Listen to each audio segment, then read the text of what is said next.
ভাই আপনাকে বলতেছি ভিডিওটা আমার টান দিয়েন না ভাই, 1 মিনিট সময় হবে ভিডিওটা দেখার জন্য। 1 মিনিট তো দেখেন উনি কি বলে, শুনেন সবাই।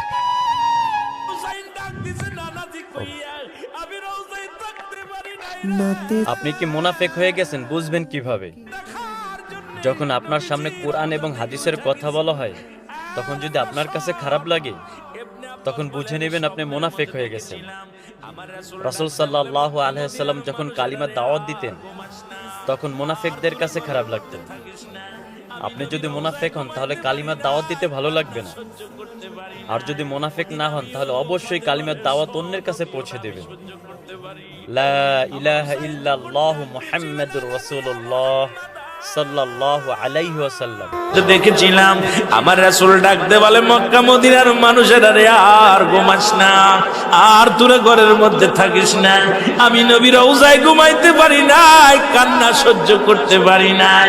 ওদিন আমিও ফাতেমার নদীও না আমি সহ্য করতে পারি নাই। আমার হুসাইন যখন ডাক দিয়েছিল, না না দিয়া মুহাম্মাদ ইয়া মুহাম্মাদান